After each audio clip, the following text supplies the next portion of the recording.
Perfect. So welcome everyone to our 9th Platform and Treasury Council recurring meeting. So on today's agenda, we're covering several key updates on the Telcoin governance, platform developments, and upcoming TIP and TELIP proposals. So I will post the agenda to the chat, just so everyone has the visibility. Bear with me a second because I'm having to transfer because it's not on my PC as it once was.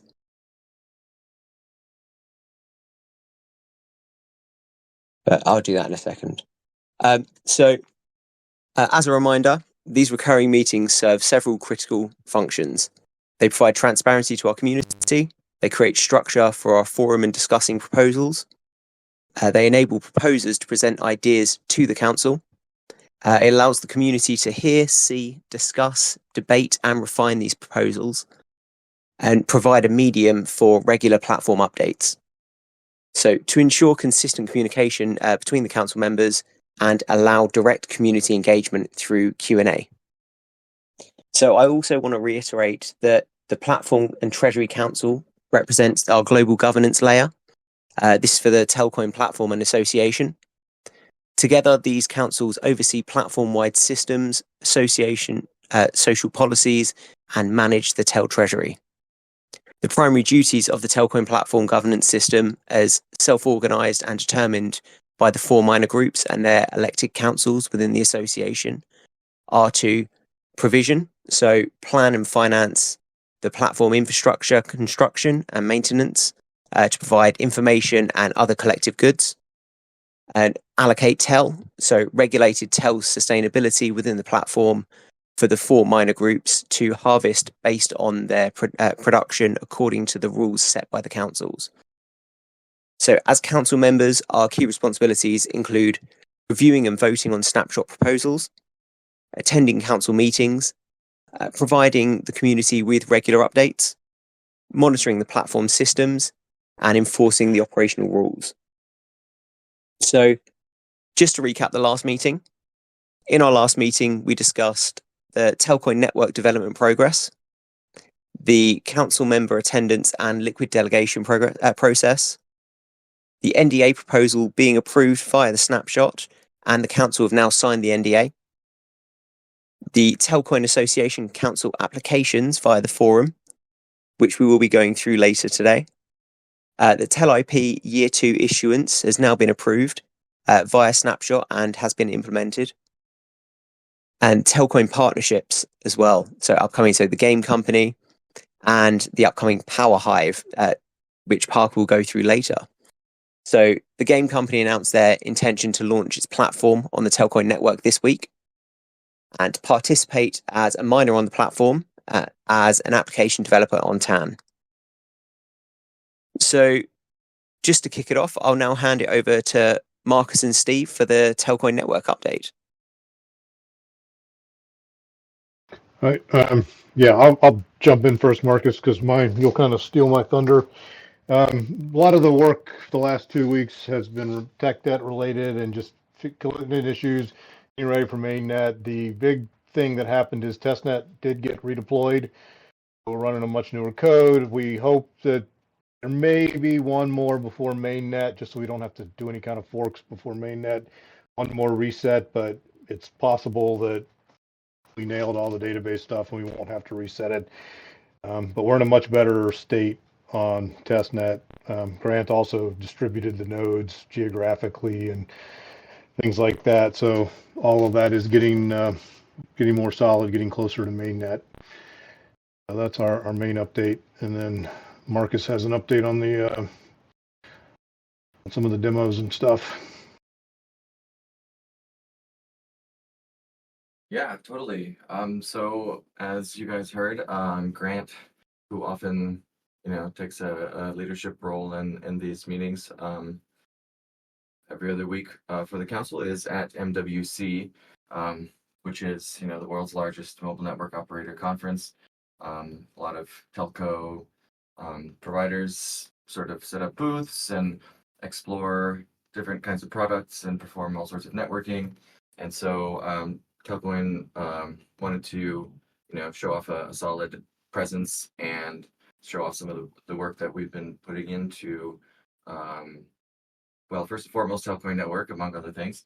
And so a lot of the work that we've been doing over the past couple of weeks since our last meeting was prioritizing, MWC. We had a booth there, and I'm sure Grant will share a little bit more in our next meeting about what his experience was there, since I'm not. But from what I understand, we had 4 monitors with different demos, essentially on each. And so on the contract side, on the base layer, on the blockchain side, like Steve said, we redeployed the testnet. It's significantly more performant. I run a lot of scripts against the Telcoin Network testnet on a regular basis, and the performance is like noticeably faster. It's very stable, and all of the smart contracts that I use Create 2. So when we redeploy testnet, I'm able to sort of get all the contracts right back to the exact same addresses that they were before. So we have like predictable state in between testnet restarts, and running those scripts. I notice, I'll be firing off, 200, 500 transactions or something like that in a short period, and they all settle and finalize very quickly, very smoothly. So that was the first step to, giving a nice blank slate and putting forward our best foot for MWC. The contracts that I did deploy include a number of EXYZ contracts, which are live in production on Polygon. Amir can speak to that, but on Telcoin Network, the testnet, we have a version of each EXYZ that is supported, and these are essentially stable coins pegged to different kinds of fiat currencies: the USD, the Euro, the Swedish crown, the Norwegian krona, all of these different types of stable coins on the testnet. And we also set up pools, Uniswap v2 pools. And the reason for that was because we wanted to show off our swap interface, which is connected to Telcoin testnet, but it will look identical when we move to mainnet beta. And so if anybody's interested in these products and wants to do the demos from their own homes rather than at MWC, you can go over to swap.telcoin.network, connect your wallet. Well, first you'd have to, I guess, go to telcoin.network/faucet, grab some testnet tokens, and then go to swap.telcoin.network. We've also got, off the top of my head, we have a candlestick chart essentially showing the price performance and the trades that are happening on Telcoin Network testnet, and those are fed in. The prices are fed in from the Uniswap contracts and the pools, and so we basically set up, like I said, with these 4 monitors, the swap interface, so that people could come and connect their wallets and perform swaps with testnet tokens. Look at the candlestick chart, which is updated in real time based off of the prices on Uniswap for our testnet tokens. We wrote arbitrage bots, which arbitrage is, sort of like stabilizing prices, I guess, if you want to think of it that way, on a very, very high level. What it does is it sort of, equalizes by trading in different places, in different directions, sort of to level off different markets and keep them efficient. But so that's how we were able to maintain the price pegs for a lot of these stablecoin tokens on the testnets and within the Uniswap v2 pools. We also wrote a bot which simulated user activity, because there has to be, trades happening in one direction or another for there to be arbitrage, for there to be price stability and liquidity.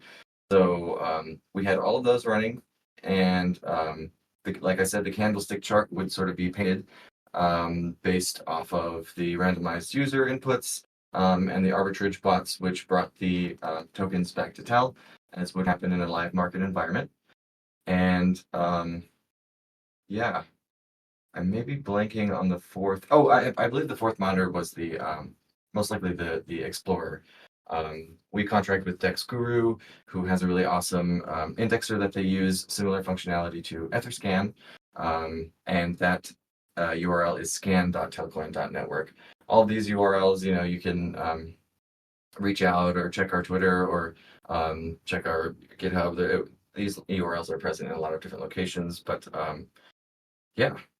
So it was a successful series of, I would describe them as user-facing products for the demos, because a lot of the work that we do on the protocol team in between Steve, Grant, and me is very, very deep in the weeds and the protocol layer, and then things that oftentimes aren't super like user facing. I guess it's very deep in the weeds. So it was nice to build out some things higher up in the stack and provide demos that mobile network operators and different companies, founders, and just probably random attendees at the conference could make use of. So that is the update, I think, there for MWC.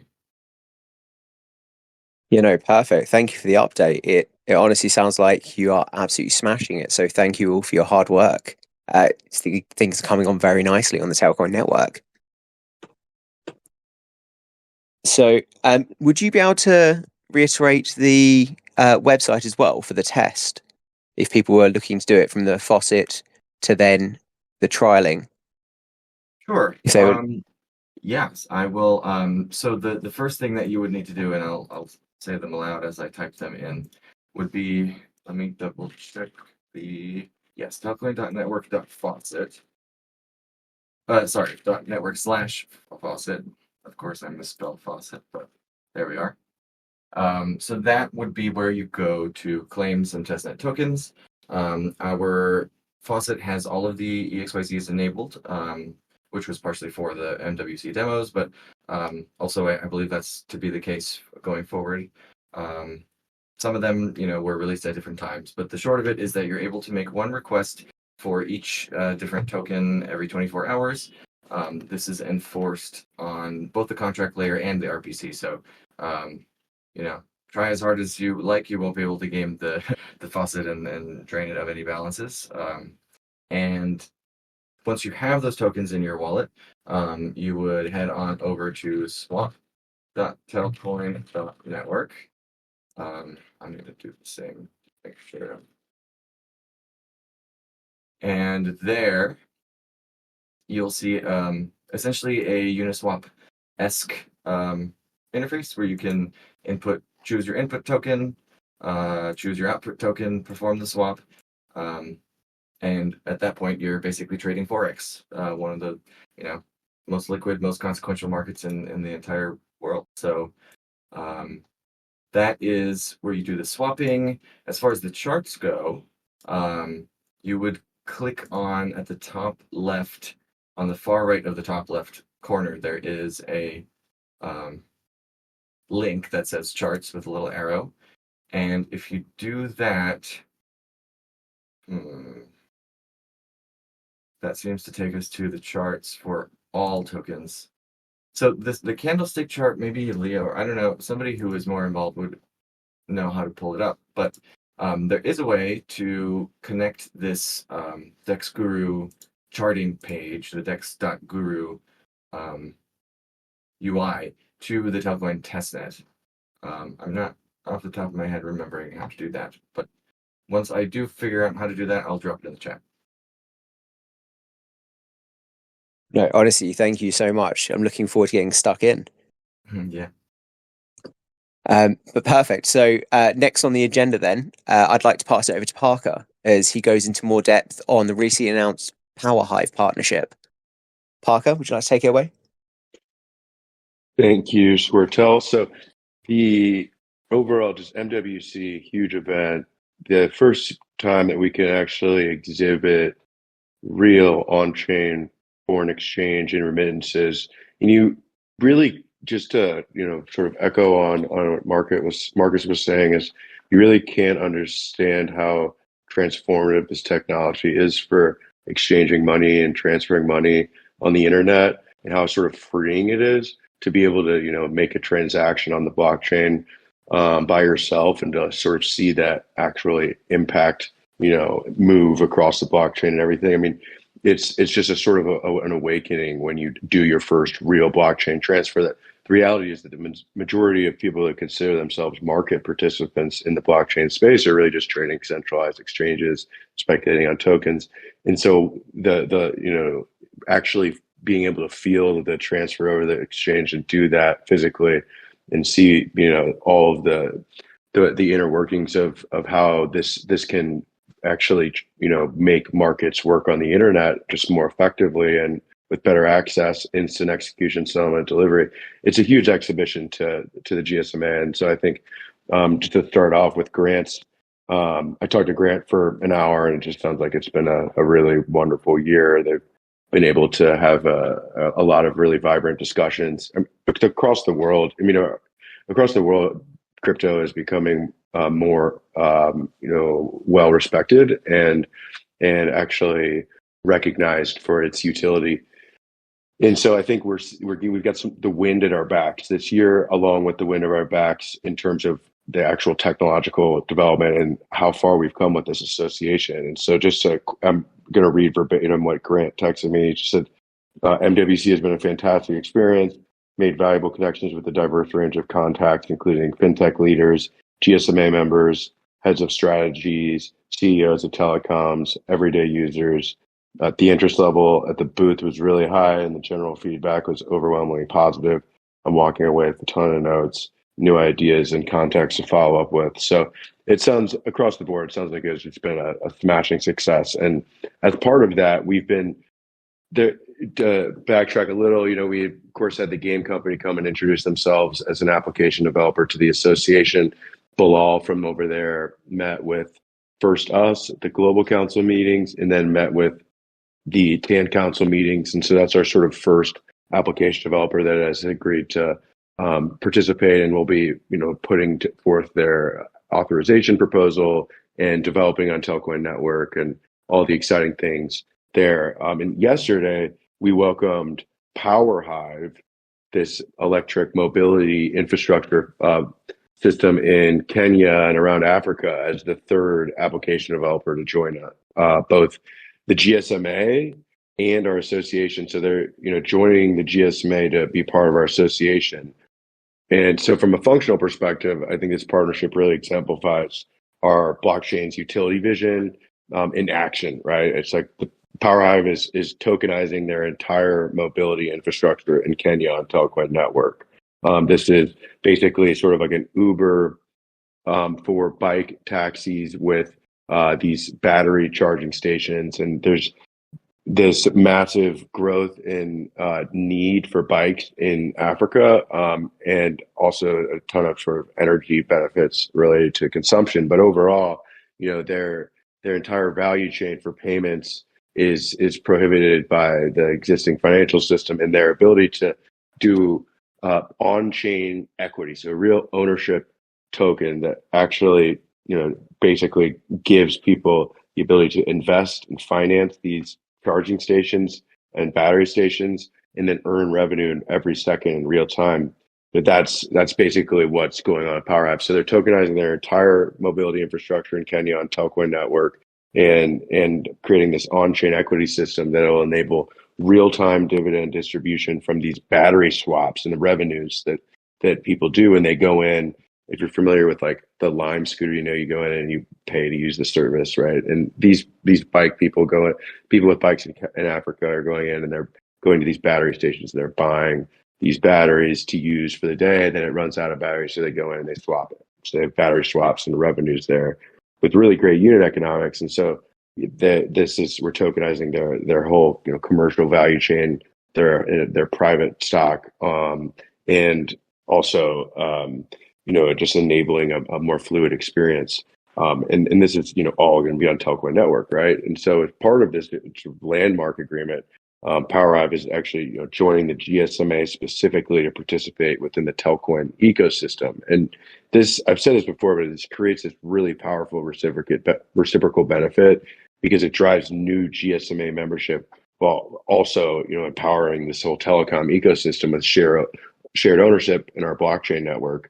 So it really, to me, their decision to build and launch on Telcoin network really validates our infrastructure's value proposition, particularly leveraging this regulated global digital cash systems for payments, the smart contracts as well for automated distribution and exchange, and the NFTs for the batteries and everything. And then while also enabling them to distribute their services throughout Africa via these existing telecom distribution channels that they're already using. And so by choosing our network over alternatives, they get this level of unparalleled access to mobile operators across the whole continent, while basically demonstrating how this telecom aligned infrastructure can transform real world businesses. And to me, this ultimately represents exactly the type of value generating app that is going to strengthen both the association, the broader GSMA community and their members and their services they can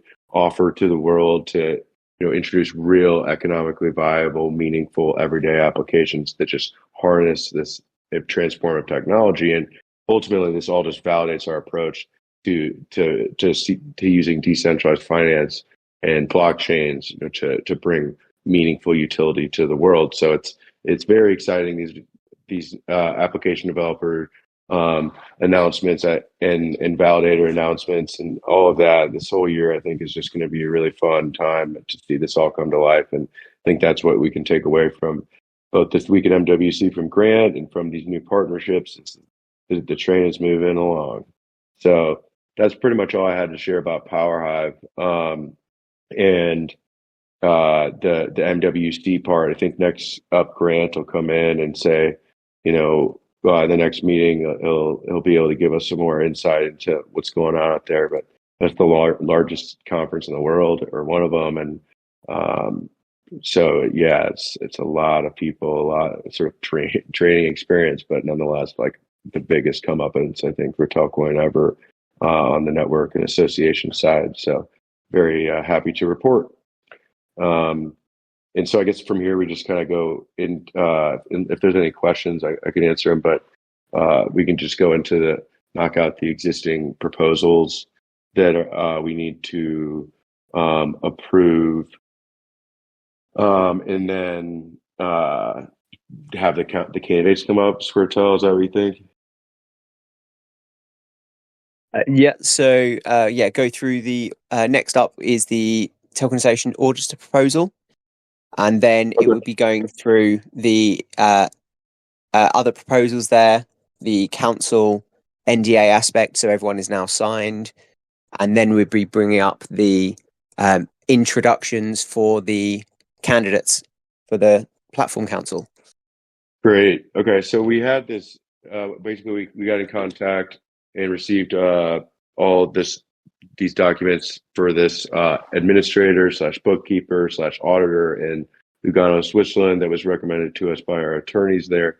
So this proposal, Tim Mahata, wrote it. Our compliance, he's on the compliance council. It's responsible for a ton of legal development within the association, and he wrote up this agreement for the auditor proposal. So are we good to propose that on Monday, everyone? I mean, does anyone have an issue with that? I mean, to me, it's very important that to right now ensure that we are taking care of business, literally, for taxes and accounting and audit and all the important things. So if anyone has any thoughts or objections to us working with them, please let us know. But it's a pretty important function that we just kind of need to figure out and get done. Yeah, no, that's absolutely fine. Monday, get the snapshot on Monday and straight away get the votes in. Yep, that would be ideal. We'll just do a 5-day because we'll do it on Monday and knock that out. And then, that's kind of off of our plate in a great way to be able to sort of automate those things moving forward. So yeah, that's we'll just kind of, if anyone has any thoughts that are against it, let me know. But otherwise, we'll just move forward. So then you have this council NDA exchange listings proposal, right? Yes. So just start off with the council NDA aspect. So the council members have now signed the NDA. This essentially now allows me to share necessary information with council members so they can make informed decisions on whether it's future exchange listing proposals, or if anyone is essentially bringing anything that is NDA related to the table, it gives the council the ability to review and assess in more detail, should we say. So on that, I would like to showcase in the chat, we do have a proposal that is already on the forum. So this went live today. So from this, in 5 days, it will then be reviewed, go to snapshot vote, and if approved, it will go ahead. It is a highly redacted version for the public forums, and that is purely to keep everything in line with the NDA, the nature of an NDA. So naturally, there is only so much I can say, but there is enough information, I believe, that will tick quite a few boxes, such as the amount of countries, because I understand that there's been areas where community have essentially said, oh, we're not available here, or we're having issues signing up to certain regions. So I'm hoping this will help alleviate. But essentially, now the framework and the council NDA is in place, we can move forward a lot more quickly. So again, I really appreciate the community for your patience and understanding. But yeah, now is the time to shine, essentially. And as and when proposals happen, they will be posted to the forum in a highly redacted version for these aspects. And yeah, I look forward to seeing the fruits of all our labor that we've been working on. Not just myself, but many members of the Telcoin Association. So yeah, thank you everyone. And yeah, hopefully you'll see the goods in the near future. So going on from there, I'd like to bring in the election side. So if I can introduce Parker again. So just for the association governance overview. Yeah, I've got it. Sounds good. So basically, before we hear from the candidates, I just want to provide a brief overview of the Telcoin Association governance structure, explain the current situation, and just give a little insight into this sort of special election or liquid delegation ceremony. So at the highest level, this Telcoin Association is this legal entity, this Swiss Verein, that's designed to represent the interests of all of the miners who are collectively working within the Telcoin platform in terms of governing the system and planning and financing infrastructure, as well as allocating the TEL token for miners to harvest. And so it's representing the interests of GSMA mobile networks, regular stakers, users, liquidity miners, and GSMA members in their efforts to manage this shared system. And so our mission is to establish this global blockchain standard for the telecom industry, connecting all of the mobile subscribers throughout the world to each other through this shared network, and bringing blockchain finance to everyone worldwide with this community-driven ownership model. And so there's minor groups. These are the sort of key community stakeholders. There's 4 different types of members. They all share, ownership over the platform and within governance equally. And so there's validators that are GSMA mobile network operators that secure Telcoin network, liquidity miners who provide liquidity to Telex DeFi markets. There's developers who build blockchain applications on the network and connect users to each other and the services that it enables. And then there's users of those services that drive adoption, create payment networks to establish the system as infrastructure for finance broadly and connecting people to each other. So this entire value chain exists throughout all of the blockchains, but these different actors haven't been empowered with ownership rights like they have in this system that we've designed. And so each miner group has their own interests, their own roles in production, and ways they interact with the platform. And so each miner group selects representatives to these various councils based off their stake TEL. And so those councils then make decisions. If you had every single person voting on every single thing, you'd have a really diverse group that can't really exactly, go and represent its interests. But then also it would be just really hard to make decisions. It'd be nearly impossible to ever achieve, levels of consensus and understanding. And so you have councils that represent these massive global groups at scale to make these everyday decisions about the Telcoin platform in terms of developing its infrastructure and regulating emissions for miners across the platform to harvest. And so we have these global councils that include the platform and treasury councils that oversee platform-wide policies, allocation from the Treasury, Telcoin network once it's live with 10 validators, association matters like elections in terms of who does what. They can alter for instance, change if the TAO was going to do it and move to some automated mechanism. And then there's these local councils that are basically native to each of these layers of the platform, these subsystems. So there's the TELX Council, and they govern the TELX DeFi marketplace and liquidity mining emissions. And then the TAN Council that governs the infrastructure at the application layer and who can harvest TEL from what in terms of developers and stakers. And then lastly, there's this Compliance Council that's this sort of self-regulatory body that enables us to self-regulate and to do a variety of different sort of special purpose functions like compliance, like conflict resolution, legal, admin, you name it. It's designed so that and then of course rules enforcement, which has led to the current situation wherein backing up a little bit, I guess, just to say each council is sort of autonomous, so they're independent and they have their own specific set of tasks and domain of infrastructure that they manage and oversee, and to collectively they cover the full set of governance tasks over the platform and the token. And so the current situation is basically we have had two platform council positions become vacant. And one is a liquidity miner representative and one is a staker representative.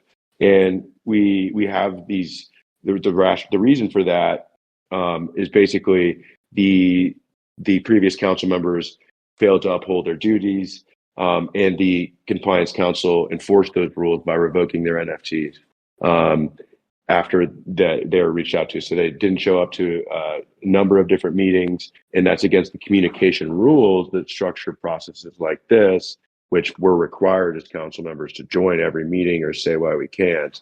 And so this led to a situation where the council members, they missed, and then following the protocol, the compliance council revoked their governance and NFTs through this compliance council improvement process, or CCIP. And so the TAO, it has been substituting votes to ensure that governance maintains continuity until these new representatives are elected through this process. It's a special election process, or a liquid delegation process is what we call it.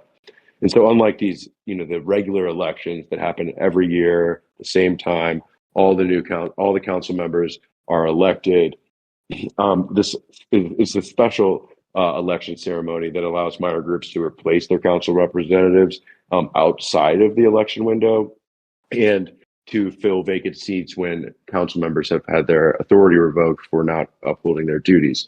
And so for our current vacancies, the nomination period is concluded, I believe, unless there's like a couple hours left, but I'm pretty sure it's concluded for each position.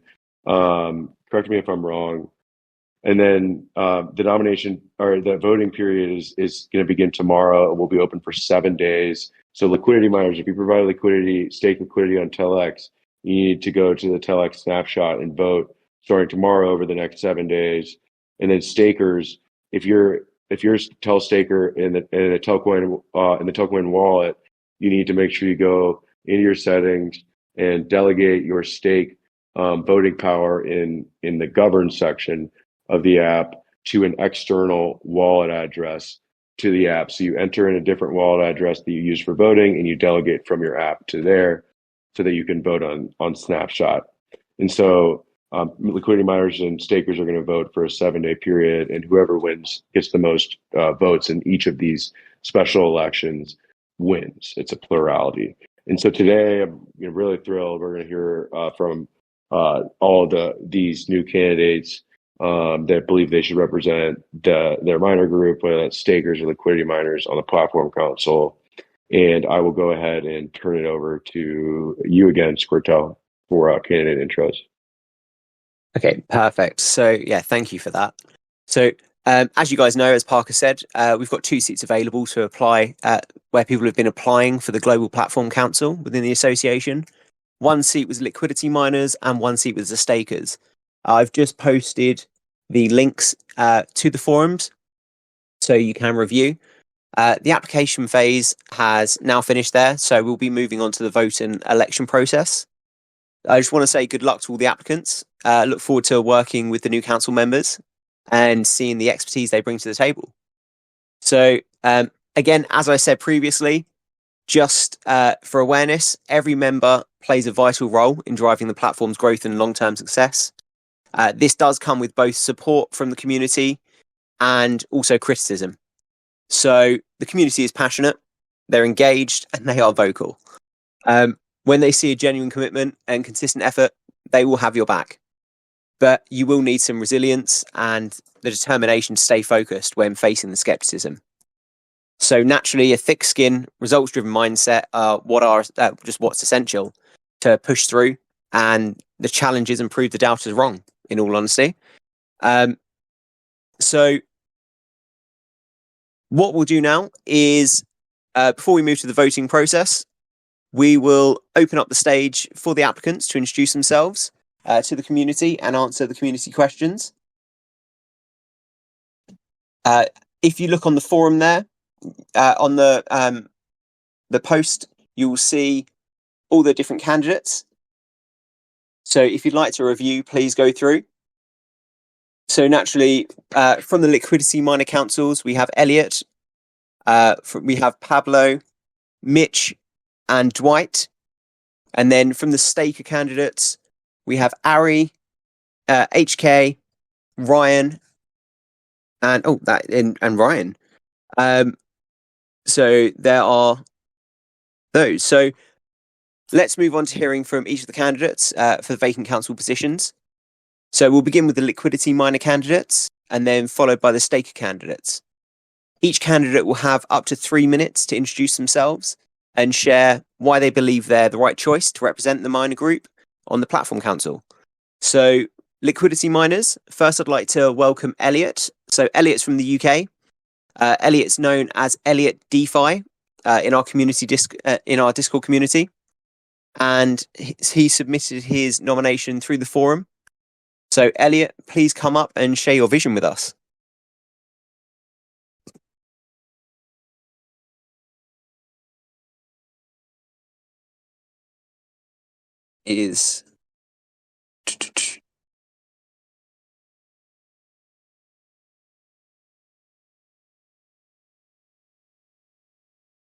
No?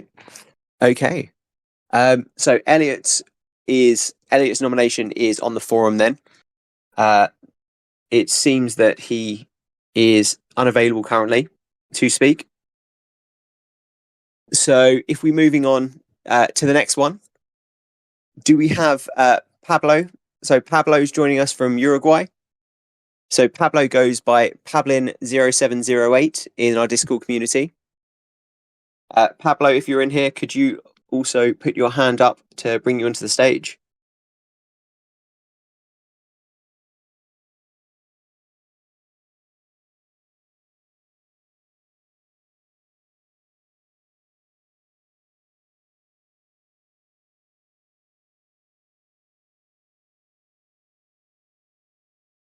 And it seems Pablo may not be available either. Well, this is looking very quick for the liquidity miner candidates.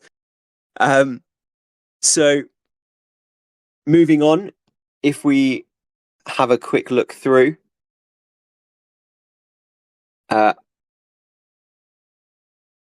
do we have... So the next one on the stage is Mitch. So Mitch, it goes by Crypto Mitch X or Mitch Builds Tech in Discord. I'm just having a look through to see if Mitch is available. and I cannot see him in this chat either. So one I believe we do have is Dwight. So Dwight, if you may remember from Make It. See, perfect. So yeah, thank you, Dwight. So Dwight, you may remember from Make It, who's our market making partner. He's known as Dwight1117. So on Discord. So yeah, Dwight, please take the stage. Yeah, thank you, everyone, and nice to be here again. Some of you might already know me. When was the last time I was here? Like, was it in December or something? I think, or November. Sorry for the last-minute application. I was trying to do it the past 2 weeks, but Germany has a pretty good flu currently, and my kids got sick. I got sick. Everyone got sick. So sorry about that. Yeah, as Korshel mentioned, my name is Dwight. Yes, it's actually my name. I am German. I grew up in Germany, but I'm part US. So my dad is American, classic story. As Kurt Hill mentioned, I'm part of the Make It team, which is a medium-sized market-making company in Germany.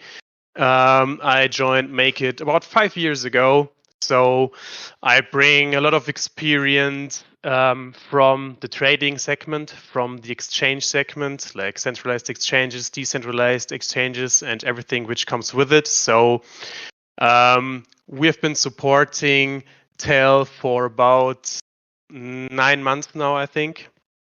We were able to stabilize a lot of exchanges, boost the liquidity, make the exchanges tradable.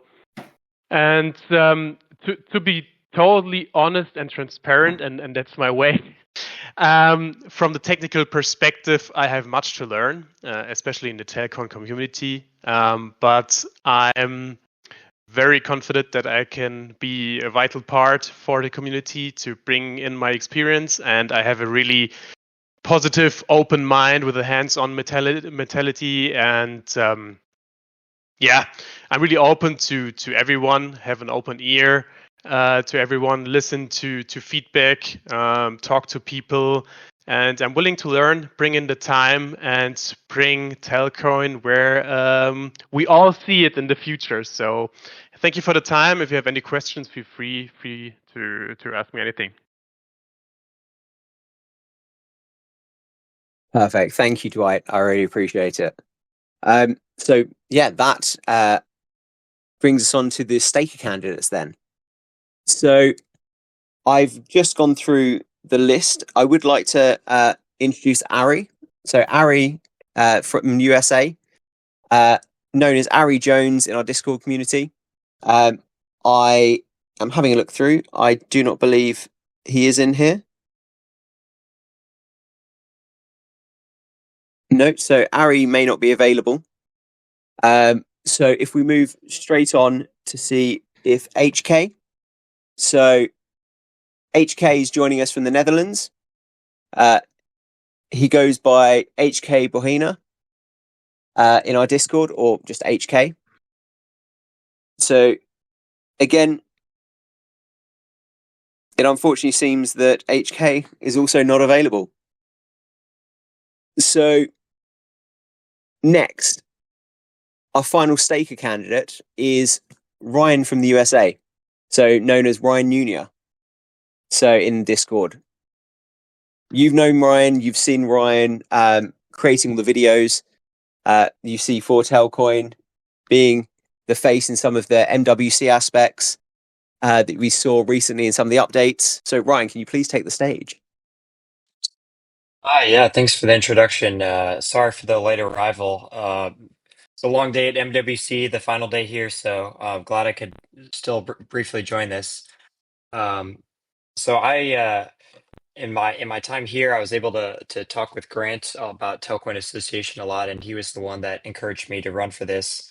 Yeah, I've been with the company for almost 3 years now, full time, and very big fan of the and enthusiastic about the overall ecosystem.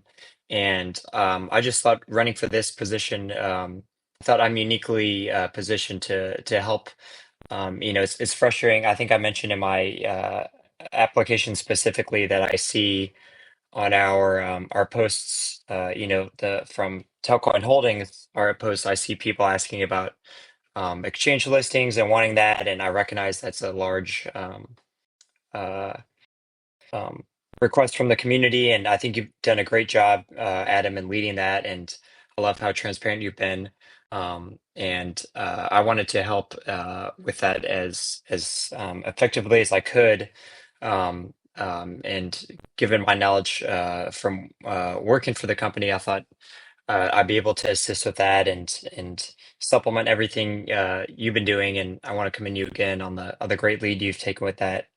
And then additionally, I think being at MWC and networking with all the M&Os here, I thought having on the association side, I realized I think having more educational materials about the token and what it does in terms of being the gas token that will be powering Telcoin network. I thought that would be useful.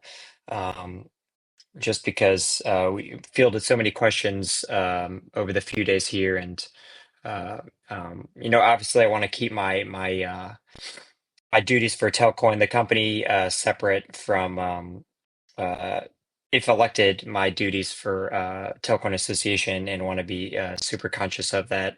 But I think I'll be able to handle that if elected, and I just want to continue the transparency, and I think I mentioned in my application as well that I like the precedent the company has set of only revealing updates and information when we have substantial news to share, not just to try to tell people what they want to hear. And I think on the association side, you guys have done a great job with that as well, and being super transparent and open. And if I were elected, I would want to follow in your footsteps of transparency and openness, and doing all the work, especially with all these NDAs in place, especially for the exchange listings.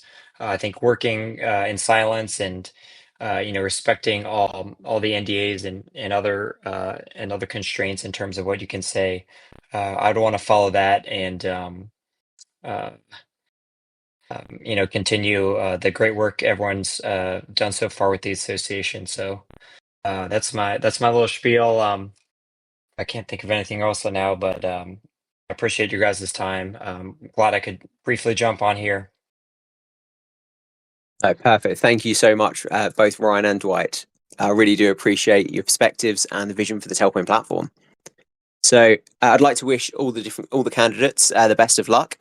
So the ones that couldn't be here, unfortunately, again, they're on the forums as posted, but you've heard from both Dwight and Ryan on what they'd like to do and their perspectives. So I'd like to remind everyone that voting does begin tomorrow. It will remain open for 7 days. The liquidity miners can vote on telexvote.eth, and the stakers can vote on telcoinstakervote.eth.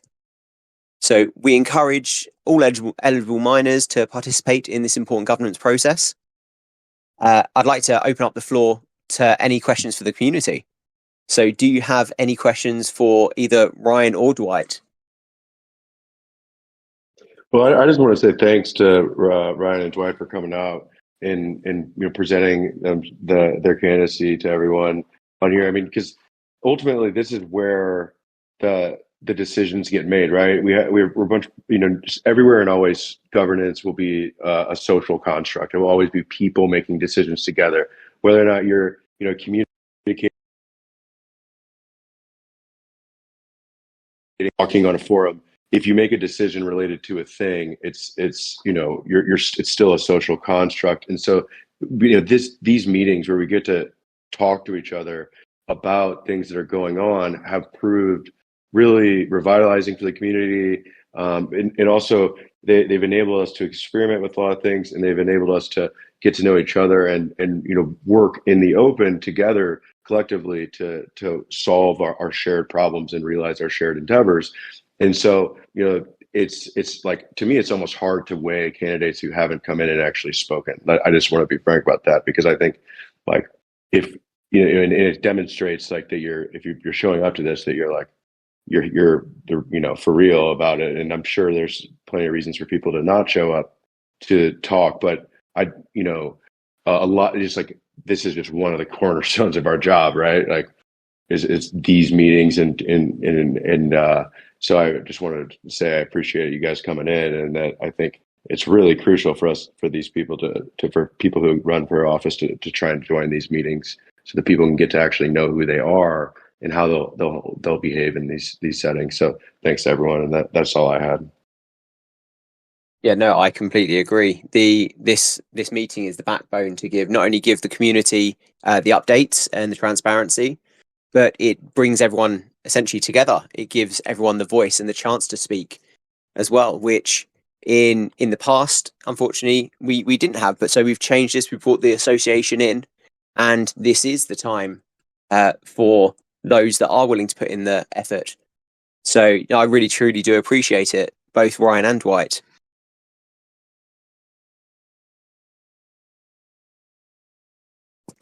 So if there are any questions as well from the community, please type them in, or raise your hand and we can bring you up.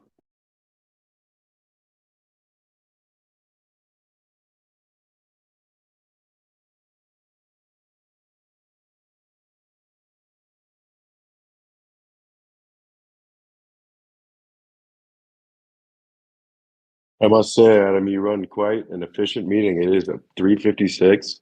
Where our usual time is like what, like an hour and 57 minutes or something. I think we might just end this thing right at an hour. But it looks like Blue Lights has a question.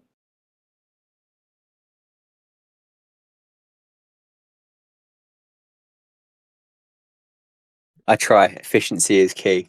I mean, you couldn't have nailed it better.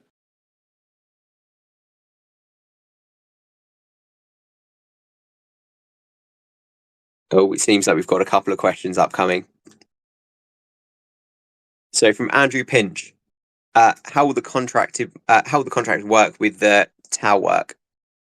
What's the process? Will it be like a work order for each proposal? Yeah. Exactly.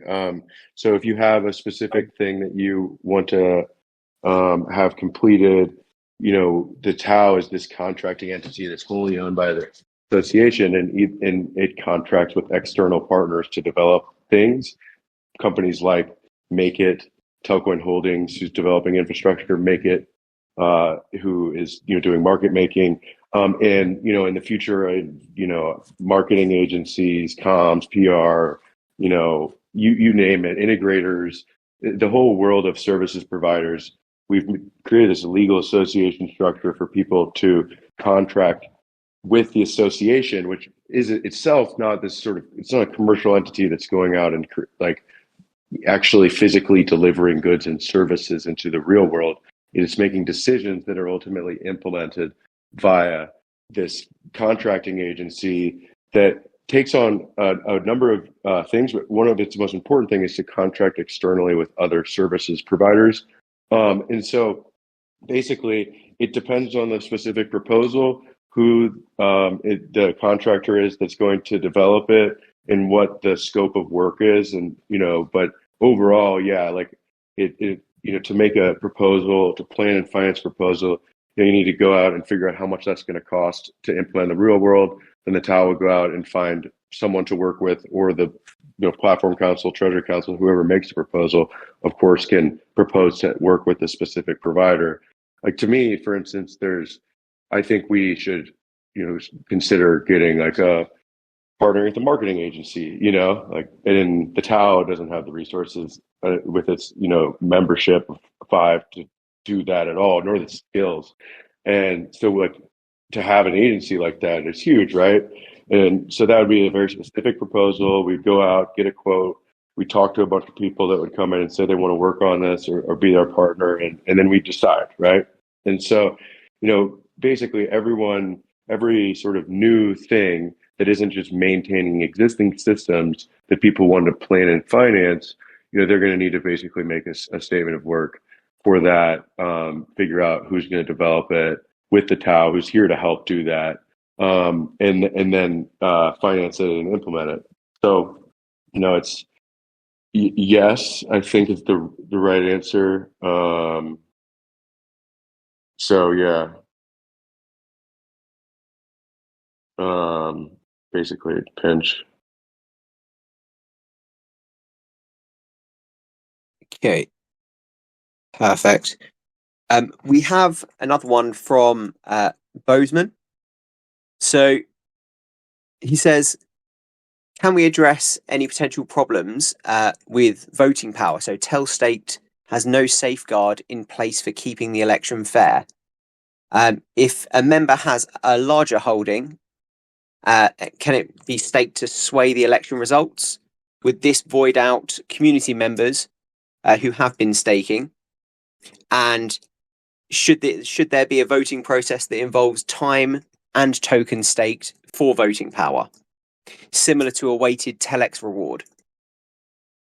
I think it's a smart idea to have time plus staked balance, and you don't do this whole VE token thing where you lock it up for a while. It just sort of auto determines your voting power based off of how long you've staked TEL. I mean, I think that's a fundamentally great idea to do that.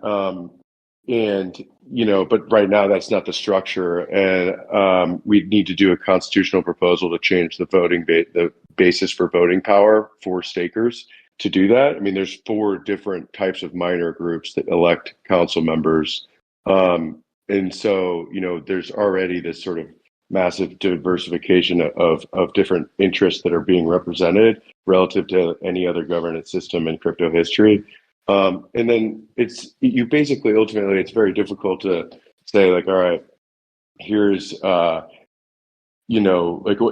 think we just kind of have to dial in exactly what that change would be. But I don't see any problem with that at all. I also don't see there's the first part of it. I don't understand that very much. I think that it's okay. So there's also, if we have a strong team presence in the council. So the system wasn't designed to get rid of Telcoin holdings. It was designed to be incentive compatible with everyone in the value chain for mobile blockchain services, and to be built from the ground up as a network that is basically produced by telecoms and distributed through them to their global user base. There has been this sort of awful precedent set by the crypto industry. There's 3 things. The first one, no legal entity, no regime for being in a governance system. That's crazy, right? But it's a phenomenon that lawyers around the world advise their clients on in crypto, and it's turned out to be very wrong. The second one is on-chain voting, where proposals are executed as a result of a group of people making a decision, and that is a crazy thing in the sense that it's an immutable system, and it's akin to a fishing association going underwater and voting with scuba gear, because the attributes of their local environment that they're governing is water. And so it's just kind of silly. And so the last part is to completely deconcentrate, or through some sort of odd way, the founding group that developed the thing. Instead, we've created 4 different minor groups, of which Telcoin Holdings can participate in one, i.e. application developer, and focus on its actual, building its core business on the platform while still being a participant within and with the community. So, the concept of a sort of decentralization as a means on its own is sort of silly. We want to make great decisions. We want to scale a global blockchain network coordinated on mobile operators. And frankly, right now, on the Telex Council, there are, correct me if I'm wrong, there are 0 Telcoin employees. And so I think if there's someone who's worked at Telcoin Holdings, an application developer, I don't see why that's problematic at all, in terms of being aligned. And I think there's already sort of significant diversification from that in the sense that we are just one application developer participating within one minor group that can have an unlimited set of users, and there's 4 minor groups that share power and control.